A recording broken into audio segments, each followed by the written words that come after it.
ఈ నెల 1వ తారీఖున ఇదే వేదిక మీద నుంచి మొట్టమొదటిసారిగా వివరాలు అన్ని తెలుసుకున్న తర్వాత నేను స్పందించాను. ఆనాడు సహచర మంత్రులతో గౌరవ ముఖ్యమంత్రి గారితో మాట్లాడి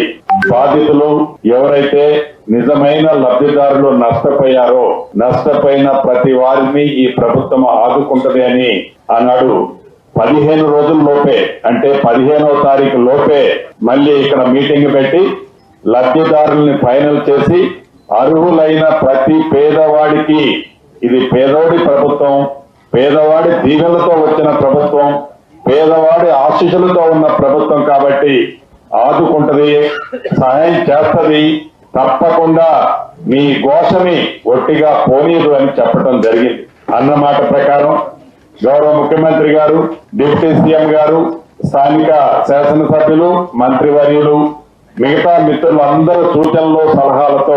ఈనాడు లబ్ధిదారులు ఎవరైతే జెన్యూన్ గా ఉన్నారో, ఇక్కడ నివసించే వాళ్ళు, దూర ప్రాంతాల నుంచి కూడా వచ్చి ఇక్కడ నివసించేవారు, ఆ దూర ప్రాంతాల్లో ఇళ్ల స్థలం లేని వారు ఎవరైతే ఉన్నారో, ఒక్క ఖమ్మం నియోజకవర్గమే కాకుండా పరిసర ప్రాంతాల్లో ఉన్న నియోజకవర్గ లబ్ధిదారులే కాకుండా పక్క జిల్లాల నుంచి వచ్చి ఉన్న అర్హులై ఉంటే, ఇక్కడే ఉండి ఉంటే, అక్కడ వాళ్ళకి ఇళ్ల స్థలం కూడా లేకుండా ఉండి ఉంటే, అక్కడ వాళ్ళకి పర్మనెంట్ ఇల్లు ఉండి ఉండకపోతే, అక్కడ గతంలో వాళ్ళకి ఇళ్ల స్థలం ఇచ్చి ఉండి ఉండకపోతే, ఈ పారామీటర్స్ అన్ని చూసి పూర్తి ఆధారాలతో ఈనాడు అధికారులు గడిచిన ఈ 10 రోజులు నిరంతరము కష్టపడి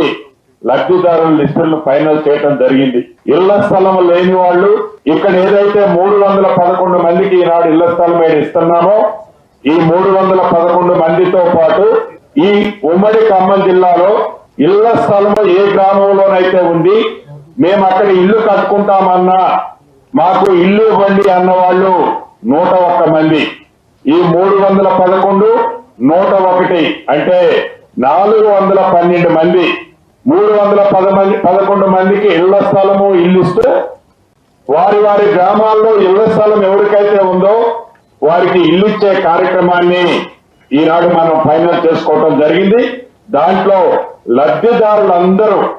అర్హులైన వాళ్ళు ఎవరైతే ఉన్నారో వారందరికీ ఏ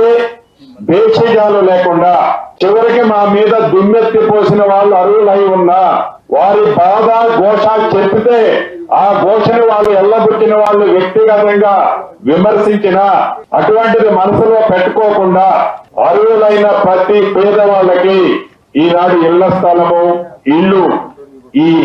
మీరెన్నుకున్న ఈ ప్రజా ప్రభుత్వం